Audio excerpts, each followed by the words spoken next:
ह्या सगळ्या गोष्टींचा परिणाम लहानपणापासून इतका मनावर पडत गेला की त्यानंतर असं वाटत होतं की आपण शाळेतच जायला नाही पाहिजे. आई-वडिलांनी सांगितलं की नाही आता तुला कलेक्टर बनायचंय. नाही तू डॉक्टर बनू शकली, आता आमची इच्छा पूर्ण कर आणि कलेक्टर बन. आपल्या पूर्ण खानदानात कधी कलेक्टर कुणी झालेलं नाहीये आणि तू मात्र ते करू शकतेस. माझी स्वतःची इच्छा होती की मला काहीच नाही व्हायचं, मला फक्त अभिनेत्री व्हायचं. हे जेव्हा निवडलं तेव्हा आई-वडिलांनी एक वेळ होती की मला वाळीत टाकल्यासारखं केलं होतं की मला बोलणंच बंद करत होते. तुला जन्माला घालूनच आम्ही चूक केली आणि आम्हाला लोकांना तोंड दाखवायला आज तू ठेवलेलं नाहीये का, तर डॉक्टर हो म्हणलं झाली नाही, कलेक्टर हो म्हणलं झाली नाही. मी डिप्रेशनमध्ये गेले होते आणि डिप्रेशनमध्ये गेल्यानंतर तुम्ही कोणाला सांगू शकत नाही की तुम्ही डिप्रेशनमध्ये गेलात का, कारण एक मानसिकता असती, तुमचा प्रेमभंग झाला तरच तुम्ही डिप्रेशनमध्ये जाता, अन्यथा दुसरं काही कारण नाहीये. जेव्हा तुम्हाला समाजात हे दाखवलं जातं की तू मुलगी आहे आणि तू हे करू शकत नाही, त्यावेळेस मनात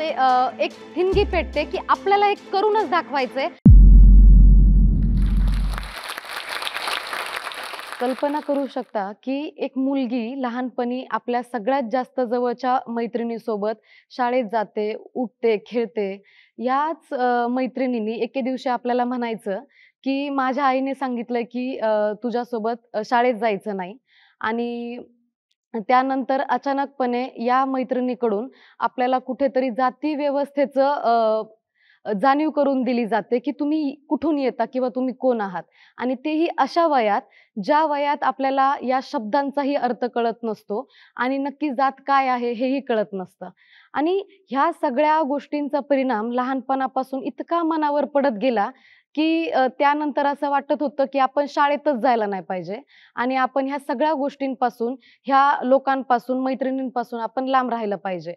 शाळेत रमणारी मी, घरच्यापेक्षाही शाळेत जास्त रमणारी मी, एक वेळ अशी येते की मला शाळेतच जायला आणि शिकायलाच नको वाटायचं.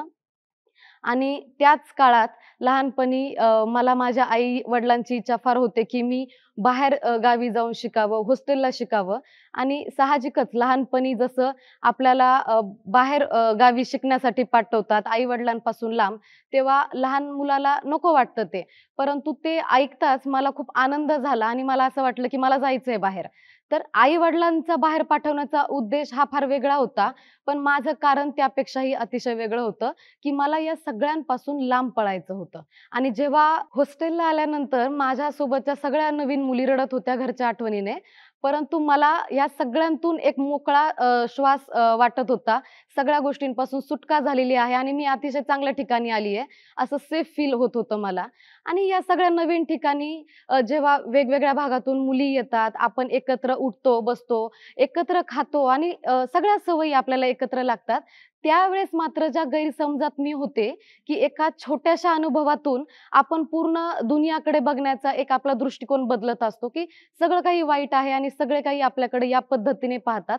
तो दृष्टिकोन आणि तो गैरसमज माझा बदलला, की मला असं वाटलं, की नाही, आपण ज्या चुकीच्या भिंती किंवा त्या जातीव्यवस्थेच्या भिंती आहेत, त्या गळून पडतात एका ठिकाणी येऊन आणि अनेक लोकांचा आपल्याकडे बघण्याचा दृष्टिकोन असतो, वेगळा असतो. माणुसकी आणि या सगळ्या गोष्टींचा प्रत्यय मला तिथे येत होता. एक आपलंसंपण मला तिथे वाटत होतं आणि या सगळ्या वातावरणाचा माझ्यावर एक अ, सकारात्मक इम्पॅक्ट माझ्यावर पडत होता, की ज्या गोष्टी मला करायच्या होत्या, मला विविध गोष्टी आवडी-निवडी जपायच्या होत्या, नवनवीन गोष्टी शिकायच्या होत्या, त्या शिकण्याकडे माझा कल येत होता आणि ह्या गोष्टी शिकत असतानाच ज्या पद्धतीने आकाशात जाणारं विमान जेव्हा आपण खालून बघतो, तेव्हा ते किती छान आहे आणि आपण कधी बसू शकतो का? असा विचार करणारी मी, मला ऑस्ट्रेलियाला जाण्याची संधी मिळाली. ह्या 8वी-9वीत असताना मी एरोबिक्स हा प्रकार करत होते आणि एरोबिक्स करण्यासाठी मला भारताला रिप्रेझेंट करायची आमच्या एका टीमला संधी मिळाली होती. तर पहिल्यांदाच आपण विमानात बसणार आहोत. अ, स्वतःच्या गावापासून दुसऱ्या गावाला जाण्याचाही कधी योग नसायचा. फार फार तर नातेवाईकांचा कुठला कार्यक्रम असेल किंवा फंक्शन असेल तर आपण जायचो. पण त्या पलीकडे दुसऱ्या गावालाही मी न जाणारी, दुसऱ्या देशात जाणार ही उत्सुकताच फार मोठी होती, की आपण पहिल्यांदा या सगळ्या गोष्टी अनुभवणार होतो. खरं तर तिथे वेगवेगळ्या देशाचे लोक सहभागी झालेले होते 47 देशांचे आणि या ठिकाणी काही देश आपल्या संस्कृती किंवा त्यांच्या ज्या सांस्कृतिक गोष्टी आहेत त्या तिथे रिप्रेझेंट करणार होतं. साहजिकच लहानपणापासून मला डान्स करण्याची फार आवड होती आणि मी लावणी हा प्रकार अतिशय चांगल्या पद्धतीने करत होते. तर मला माझ्या कोचने असा सल्ला दिला, की "जर तू हे करू शकतीयेस, तर आपण भारताकडून एक महाराष्ट्राचं फोक डान्स म्हणून आपण रिप्रेझेंट करूयात." तर मी तिथे लावणी सादर केली. साहजिकच ती करत असताना माझ्या मनात एक भावना होती, की आपण भारताला रिप्रेझेंट करतोय. भारतीय आणि महाराष्ट्रीय संस्कृतीला रिप्रेझेंट करतोय आणि कायम आपण ऐकत आलेलो असतो, की आपल्या भारतीय संस्कृतीला हे बाहेरची देशातली लोक हे फार आदरपूर्वक सन्मान करत असतात आणि त्याच वेळेस मला त्या लोकांच्या डोळ्यात तो आदर दिसत होता, ती आपुलकी दिसत होती. मला असं वाटतं, की त्यांना त्यावेळेस कळलंही नसेल, की मी काय करतीये किंवा मी कशा पद्धतीने करतीये. पण तुमचा एकंदरीत तो पेहराव आणि त्या सगळ्या गोष्टींमुळे ते अप्रिशिएट करत होते मला. त्याचबरोबर मला असं वाटतं, की या सगळ्या गोष्टींचा एक परिणाम होतो आपल्यावर आणि आपण जसं-जसं आपण मोठं होतो, तसं-तसं आपल्या स्वप्न बदलत राहतात. म्हणजे कधी सिनेमा पाहिला तर आपल्याला वाटतं, की आपण पोलीस झालं पाहिजे, कधी जज झालं पाहिजे. तसं या सगळ्या गोष्टींमध्ये मलाही वाटायचं, की मी अभिनेत्री झालं पाहिजे. तर मी माझ्या आईला सांगितलं लहानपणी 9वीत असताना, की मला अभिनेत्री व्हायचंय. याच्यावर तिचा इन्स्टंट रिप्लाय आला, की "नाही व्हायचं. आपण कसं होऊ शकतो? किंवा काय आहे तुझ्यात की तू अभिनेत्री होऊ शकते.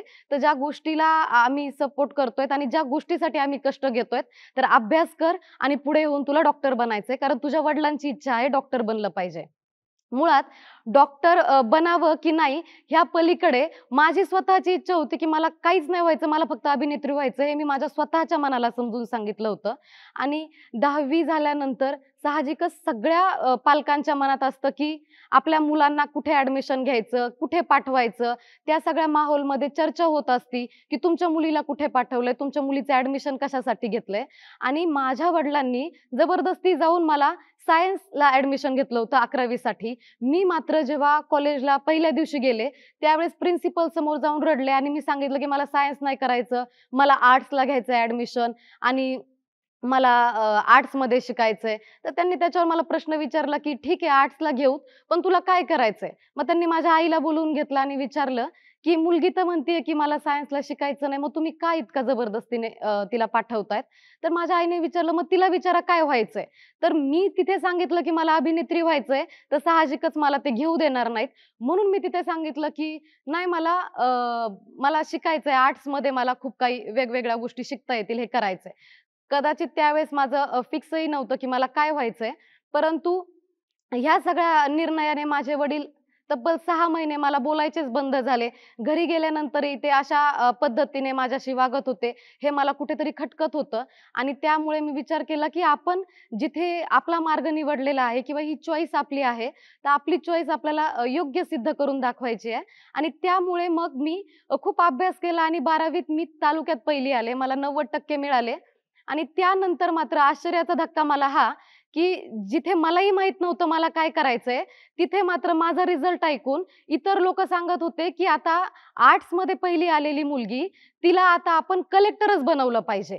कारण एक मध्यमवर्गीय मानसिकता असते, की सायन्स घेतलं तर तुम्ही डॉक्टर किंवा इंजिनिअर होऊ शकता आणि आर्ट्स घेतलं तर तुम्ही स्पर्धा परीक्षेच्या क्षेत्रात गेलं पाहिजे. तर मला आई-वडिलांनी सांगितलं, की "नाही आता तुला कलेक्टर बनायचंय. नाही तू डॉक्टर बनू शकली, आता आमची इच्छा पूर्ण कर आणि कलेक्टर बन. आपल्या पूर्ण खानदानात कधी कलेक्टर कुणी झालेलं नाहीये आणि तू मात्र ते करू शकतेस." तर माझ्यावर ना कायम हे पालकांचं बर्डन राहिलं आणि ते ओझं राहिलं, की आपल्याला पालकांसाठी काहीतरी करायचंय आणि त्या हेतूने मला नामांकित अशा पुण्याच्या फर्ग्युसन कॉलेजलाही आई-वडिलांनी ॲडमिशन घेऊन दिलं.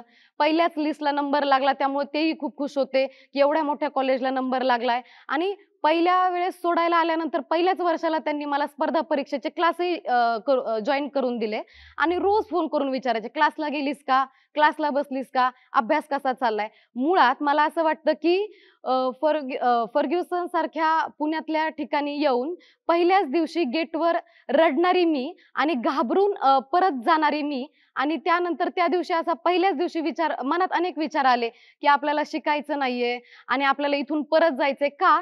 तर हे वातावरण पूर्ण नवीन होतं. ग्रामीण भागातून शहरी भागात येणं तो पूर्ण वेगळा मला अनुभव होता आणि एक मनात न्यूनगंड असतो. इतर ग्रामीण भागातील विद्यार्थी जेव्हा पुण्यात येतात, तसाच न्यूनगंड माझ्यातही होता, की माझ्याकडे हे होऊ शकेल का? किंवा माझ्याकडून हे होऊ शकेल का? आणि मी ते कसं करू शकतेय? एक तर मनात असलेला खूप मोठा न्यूनगंड आणि त्या पलीकडे आई-वडिलांचं कायम मला टोमणे राहायचे, की ज्या गोष्टींचे आम्ही स्वप्न बघितले, आई-वडिलांनी ज्या गोष्टीसाठी इतक्या कष्टाने शिकवलं, ती गोष्ट मात्र तुझ्याकडून पूर्ण होत नाही.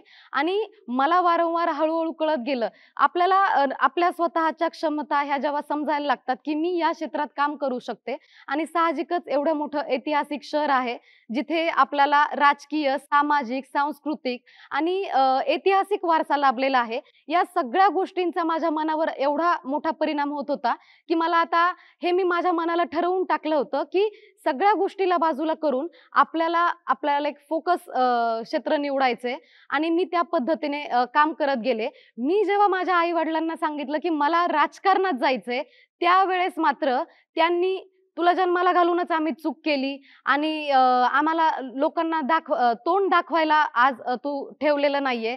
का तर डॉक्टर हो म्हणलं झाली नाही, कलेक्टर हो म्हणलं झाली नाही आणि आता राजकारण असल्या क्षेत्रात जातीयेस, जिथे महिलांना स्थानच नाहीये. आपल्यासारखी मुलं जी तुम्हाला प्रस्थापित बॅकग्राऊंड नाहीये किंवा तुम्हाला ती कुठलंही माहिती नसते. अशा वेळेस तुम्ही तिथे जाणं हे मला असं वाटतं की गुन्हाच होता आणि तो एक अ, अ, ते तो काळ असा होता ज्या काळात डॉक्टर, इंजिनिअर होणं हे प्रेस्टीज होतं. त्या काळात मी त्या ठिकाणी उभं राहून म्हणायचे की मला राजकारणात जायचंय. कारण मला माझ्या गोष्टी मांडण्यासाठी एक प्लॅटफॉर्म हवा होता, जो मला राजकारणामार्गे मिळणार होता. हे जेव्हा निवडलं तेव्हा आई-वडिलांनी एक वेळ होती, की मला वाळीत टाकल्यासारखं केलं होतं, की मला बोलणंच बंद करत होते. आईने वाळीत टाकलं होतं आणि एकीकडे आजूबाजूचे लोक हे कायम माझ्या क्षमतेवर शंका घेत असताना, आईने मला अशा पद्धतीने बोलत असताना, वारंवार तुमची जाणीव करून देत असताना आणि कधी-कधी मला असं वाटायचं, की मी नाही करू शकत. तर एक वेळ अशी होती, की मी डिप्रेशनमध्ये गेले होते आणि डिप्रेशनमध्ये गेल्यानंतर तुम्ही कोणाला सांगू शकत नाही, की तुम्ही डिप्रेशनमध्ये गेलात. का? कारण एक मानसिकता असती, तुमचा प्रेमभंग झाला तरच तुम्ही डिप्रेशनमध्ये जाता. अन्यथा दुसरं काही कारण नाहीये. तर डिप्रेशनमधून गेल्यानंतर त्यावेळेस मी स्वतःला खोलीत बंद करून घ्यायचे. दिवसेंदिवस रडत राहायचे. दिवस-दिवस रडत राहायचे आणि कोणाशीच बोलू वाटत नव्हतं. तर का? की माझ्यावर कुणीच विश्वास ठेवत नाही आणि मी हे करू शकते, अशी कौतुकाची थाप देणारं देखील कुणी नव्हतं. परंतु ह्याच काळात अ, काही पुस्तकं वाचले आणि असं वाटलं, की जिथे आपण खूप निगेटिव्ह गोष्टींचा, नकारात्मक गोष्टींचा विचार करतो, तिथे असे काही लोक आहेत, जे माझ्या क्षमतांवर विश्वास ठेवतात. जरी ते घरातले नसले, तरी आजूबाजूचे अनेक लोक असतात, जे तुमच्यावर विश्वास ठेवत असतात, तुम्हाला सांगत असतात, की तुम्ही हे करू शकतात. तर मी त्या काळात असा विचार केला, की ज्या लोकांनी माझ्यावर विश्वास ठेवलाय, ज्या लोकांनी माझ्यावर त्यांचा वेळ इन्व्हेस्ट केलेला आहे.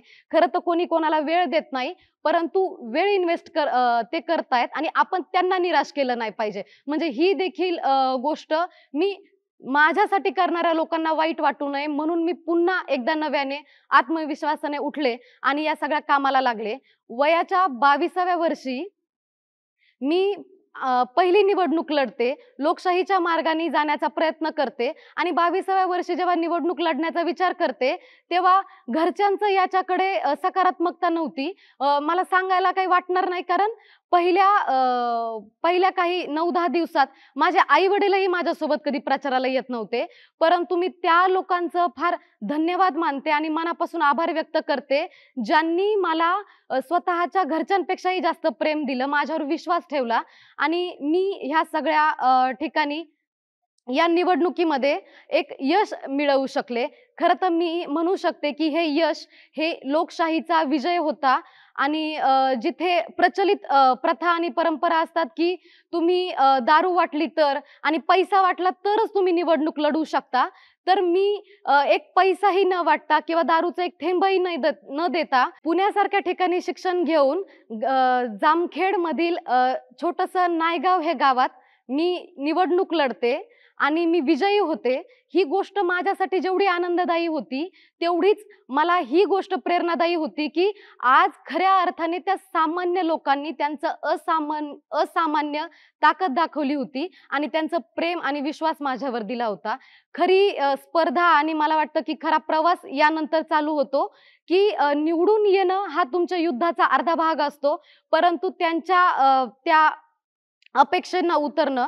कारण तुम्ही एखाद्या क्षेत्रात जेव्हा जाता किंवा एखाद्या मार्गावर जेव्हा चालायला सुरुवात करता, तेव्हा अनेक अपेक्षांचं ओझं घेऊन तुम्हाला चालावं लागतं. आणि मला असं वाटतं, की मी इथे म्हणू शकते, की कधी-कधी स्त्रीला किंवा एखाद्या महिलेला खूप लांबचा प्रवास करावा लागतो, तेव्हा कुठे समाज आणि तिचं कुटुंब तिची दखल घेतं. आणि तशाच पद्धतीने आई-वडिलांनी कुठेतरी माझी दखल घेतली होती, की आता ही हे करू शकती.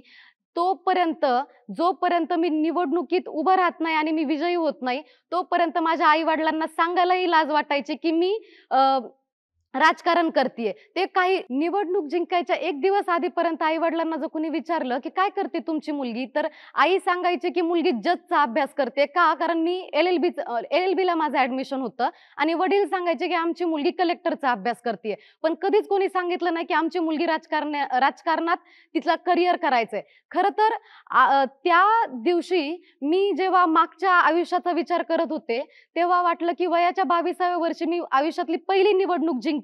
जिथे मला अभिनेत्री व्हावं वाटायचं, त्यासाठी मी पुण्यात आले होते. त्या पुण्यात माझा दृष्टिकोनच बदलला आणि त्याच्या अगदी विरोधाभास असणारं क्षेत्र मी राजकारण हे निवडलं. आणि ह्या सगळ्या गोष्टी करत असताना मला कायम प्रेरणा देणारं कोण आहे, असं जेव्हा विचारलं जातं, तेव्हा मी सांगते, की ज्या लोकांनी माझ्यावर विश्वास ठेवलेला आहे, ती लोकं माझं ऊर्जास्रोत आहेत आणि ती मला कायम प्रेरणा देतात. मला इथे येण्याचं कारण कायम प्रामुख्याने असं वाटतं, की जेव्हा तुम्हाला मुलगी म्हणून कुणीतरी ललकारतं किंवा तुमच्यावर शंका घेतं, की तुम्ही हे करू शकत नाही. आयुष्यातली पहिली निवडणूक लढतानाही आणि फर्ग्युसनमध्ये जनरल सेक्रेटरी होतानाचाही माझा प्रवास असाच होता, की तू करू शकत नाही, तू मुलगी आहे, तू बाहेर गावावरून पुण्यात आली आहे आणि हे तू होऊ शकत नाहीस. जेव्हा तुम्हाला समाजात हे दाखवलं जातं, की तू मुलगी आहे आणि तू हे करू शकत नाही, त्यावेळेस मनात एक ठिणगी पेटते, की आपल्याला हे करूनच दाखवायचंय आणि आपल्याला यात एक यशाचं उच्च शिखर गाठायचं आहे. जिथे तुम्हाला कुठल्याही पद्धतीचं भूमी नसते. तुमच्यावर कौतुकाची थाप टाकणारं कुणी नसतं. तुम्ही कुठलीही गोष्ट करताना योग्य करत आहात की अयोग्य करत आहात हे सांगणारही कुणी नसतं. त्या ठिकाणी तुम्हाला या पूर्ण मार्गावरती सगळ्या गोष्टी स्वतःच्या अनुभवाने शिकाव्या लागतात. आणि मला कुणी विचारेल, की "तुझं गुरु कोण आहे?" तर मला असं वाटतं अनुभवापेक्षा कुठला मोठा गुरु माझ्यासाठी नाही. माझ्या ह्या पूर्ण प्रवासात मी कायम म्हणत आहे, की तुम्ही जो मार्ग निवडलाय त्या मार्गावर आणि त्या ध्येयावर सर्वप्रथम तुमचं प्रेम असणं गरजेचं आहे. या सगळ्या मार्गावर चालत असताना संयम असणं आणि त्यासाठी अनेक गोष्टी सहन करण्याची ताकद तुमच्यात असणे गरजेचं आहे. आणि मी असंख्य त्या मुलींना संदेश देऊ इच्छिते, की ज्या मुली ह्या ठिकाणी येण्याचा प्रयत्न करत आहेत, या मुलींना, की मला कुणी इथे सांगणारं किंवा शिकवणारं नव्हतं. परंतु तुम्ही कायम या ठिकाणी सातत्याने जर प्रयत्न करत राहिले, तर नक्कीच एक दिवस यश हे तुमचं असेल. तुम्ही जर या व्हिडिओच्या एंडपर्यंत पोहोचले आहात, तर आय एम शुअर की माझ्यासारखे तुम्ही सुद्धा नक्कीच इन्स्पायर झाले असणार. कारण मित्रांनो, आपल्या सर्वांचेच मोठे स्वप्न असतात जे आपल्याला पूर्ण करायचे असतात. पण आपल्यामधील खूप कमी लोक असतात जे खरंच ही स्वप्न पूर्ण करू शकतात. आणि तुम्ही कधी नोटीस केलं आहे का, ह्यांच्यामध्ये एक कॉमन पॉइंट कोणता असतो? तो असतो चांगलं कम्युनिकेशन आणि इंग्लिशचे skills. And the good news is की आपण सुद्धा या स्किलला डेव्हलप करू शकतो जोश स्किल्स ॲपसोबत. इथे आपण daily vocabulary, grammar, reading, writing practice सोबतच आपल्यासारख्याच लाखो स्टुडंट्स सोबत संभाषण करून आपल्या इंग्लिशला इम्प्रूव्ह करू शकतो, अजून फ्लुएंट करू शकतो. तर आजच यशासाठी एक पाऊल पुढे घेऊया आणि भारताच्या number 1 spoken English learning app जोश स्किल्स सोबत आपली इंग्लिशची जर्नी सुरू करूया.